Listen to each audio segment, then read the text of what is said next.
আসসালামু আলাইকুম, welcome back to আলোরালাইফ। আপনারা সবাই কেমন আছেন? আশা করছি সবাই ভালো আছেন। আল্লাহর রহমতে আমরাও ভালো আছি। আমি আমার আরেকটি নতুন ভিডিও নিয়ে আপনাদের মাঝে হাজির হয়েছি। আশা করছি আপনাদের ভালোই লাগবে, আর আশা করছি পুরো ভিডিওটা আপনারা দেখে নেবেন। তো এই তো আমার হাজব্যান্ড মালদ্বীপ গিয়েছিল, গত ভিডিওটা যারা দেখেছেন তারা সবাই জানেন। তো ও আল্লাহর রহমতে সুস্থভাবে ফেরত এসেছে। আর ও হচ্ছে মালদ্বীপ থেকে কী এনেছে তাই একটু দেখাচ্ছিলাম। তো তেমন কিছু আনে নাই, কারণ মালদ্বীপে হচ্ছে সব কিছুই অনেক এক্সপেন্সিভ। এটা হচ্ছে আমরা সবাই জানি, যারা গিয়েছেন তারা তো জানেনই।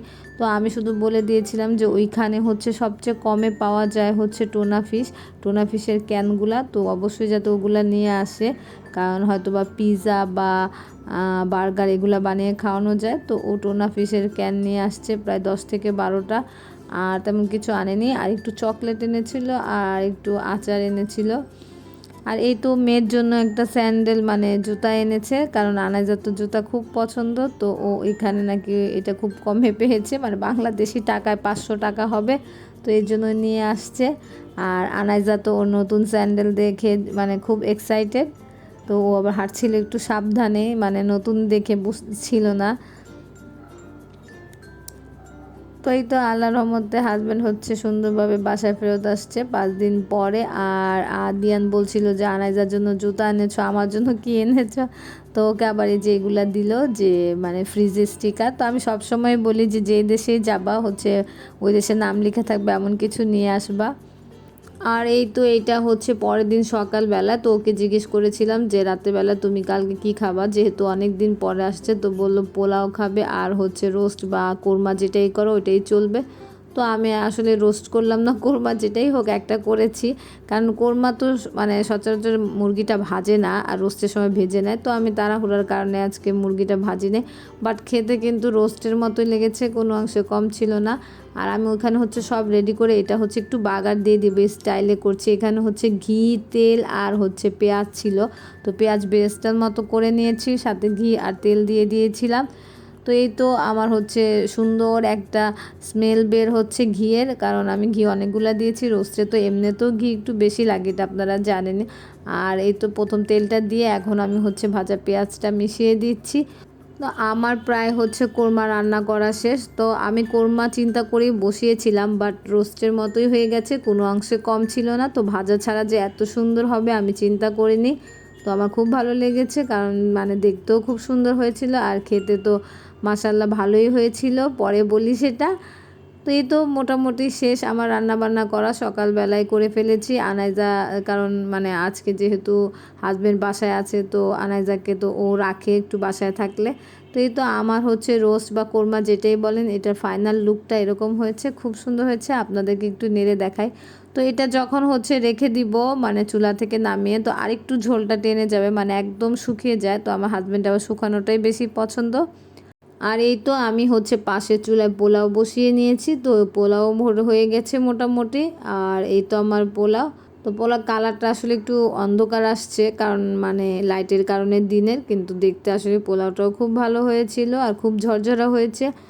আর রান্নাবান্না শেষ করে চিন্তা করেছি যে আনাইজাকে একটুখানি মানে মেসেজ করে দেই, কারণ যেহেতু সামনে শীত আসছে, তো এখন থেকে একটু একটু এগুলো দিয়ে দিলে হয়তো বা চামড়াটা একটু শুষ্ক হবে না। তো আমি আবার ওকে একটুখানি বারান্দায় নিয়ে এসে রোদ খাওয়াচ্ছিলাম। আর এখানে ছিল হলুদ আর একটু দুধ দিয়ে ওকে হচ্ছে মেসেজ করে দিয়েছিলাম। তোর গোসল টোসল করানো শেষ করিয়ে তো ওকে খাবার দিয়ে দিয়েছিলাম। তো ও একা একা আমি প্রথমে ওকে একটু একা একা খাওয়ার জন্য দিই, এরপর যা থাকে তা আমি খাইয়ে দিই। তো ও আবার চেষ্টা করে, তো একা একা একটু একটু খায় মাশাল্লাহ। আর এই তো এখন আমার হাজব্যান্ড খেতে বসেছে, আর আদিয়ানের খাওয়া দাওয়া শেষ। তো ও নিচ্ছিল আর বলছিল যে খুব সুন্দর হয়েছে দেখতে, এখন জানি না খেতে কেমন হবে। পরে খেয়ে আবার বলেছে যে খুবই ভালো হয়েছে।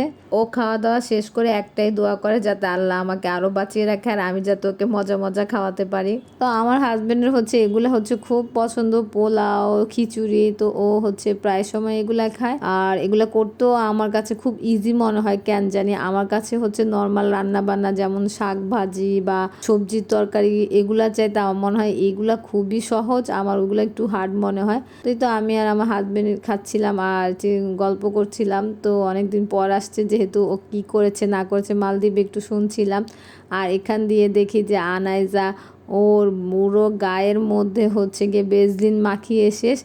তো যাই হোক, কাজ তো এভাবে বাড়ে, সারাদিন ও টুকটাক টুকটাক করে আমার ঘর নষ্ট করতেই থাকে আর আমার কাজ শেষ হয় না, একটা গুছালে আরেকটা গুছালে। তো যেহেতু এখন বড় হচ্ছে তো এখন এরকম করবে। তো দেখি এই যে এসে যে একদম গালের মধ্যে, হাতের মধ্যে, গলায়, চোখের পাপড়িতে সব জায়গায় ও হচ্ছে বেদিন মাখিয়ে শেষ। তো ওকে পরিষ্কার করে টোরে ঘুম পাড়ি। এরপর এখান দিয়ে বিকাল প্রায় সন্ধ্যা হয়ে যাচ্ছিল, তো ভাবলাম যে যেহেতু হাজব্যান্ড কালকে ক্যান নিয়ে আসছিল টোনা ফিশের মালদ্বীপ থেকে, তো ভাবলাম যে একটু ট্রাই করি আজকে। প্রথমে হচ্ছে টোনা ফিশগুলো ক্যান থেকে বের করে এভাবে ছেঁকে নিতে হয়, তো পানিটা মানে ঝরে যাবে, দেন হচ্ছে টোনা ফিশগুলো দিয়ে এই পিৎজাটা আমি বানিয়ে ফেলবো। তো বাসায় তেমন কিছু ছিল না, তো ভাবলাম একটা পিৎজাই ফেলি। তো এই তো পিৎজার ডোটা আমি আগেই করে রেখেছিলাম আর এখানে হচ্ছে বিভিন্ন রকমের সস দিয়ে দিয়েছিলাম। আর এখন হচ্ছে টোনা ফিশটা আমি হচ্ছে দিয়ে দিচ্ছি। টোনা ফিশটা খেতে কিন্তু প্রায় মাংসের মতো মনে হয়, তো এর জন্যে আমি ভাবলাম যে পিৎজা বানাই। তো খেতে একটুও খারাপ হয়নি, খুবই মজা হয়েছে, আপনারাও চাইলে ট্রাই করতে পারেন। আজকে আমি টোনা ফিশটা ভেজে নেই, চাইলে আপনারা ভেজেও নিতে পারেন, কারণ এখানে হচ্ছে সব প্রসেস করাই থাকে। তো আমি আজকে ভাজা ছাড়াই করেছিলাম, তারপরও খুব মজা হয়েছিল। তো এটা দিয়ে দিয়েছি আর এখন হচ্ছে মজরেলা চিজ দিয়ে দিলাম। তো আমি সবসময় হচ্ছে পিৎজা চুলার মধ্যেই করি, আমার কাছে খুব ভালো লাগে, কারণ নিচেরটা একটু হালকা মচমচা হয়, তো ভালোই লাগে। এই তো আমার পিৎজা হয়ে গেছে। তো ওই ছোটোটা হচ্ছে আদিয়ান একা খাবে, এটা ওর অভ্যাস, ও সবসময় একটা পিৎজা খাবে বলে, তো ওর জন্য একটু আলাদা করি। আর এটা হচ্ছে আমার হাজব্যান্ড খাবে, আর নুসাইবা এসেছিলো, তো নুসাইবাকেও বলেছি যে খেয়ে যেও। তো এই তো আজকে আমরা টেস্ট করলাম যে টোনা ফিশটা কেমন হয়, দেখেছি যে খুবই ভালো হয়েছিল, খুবই মজা লেগেছে পিৎজাটা।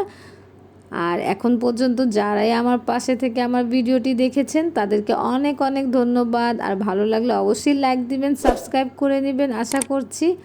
আর আমি এই ভিডিওটা আর বড় করব না, আপনারা সবাই আমার পাশে থাকবেন সাবস্ক্রাইব করে, আর ভালো লাগলে অবশ্যই একটি লাইক দিবেন। আল্লাহ হাফেজ, সবাই ভালো থাকবেন।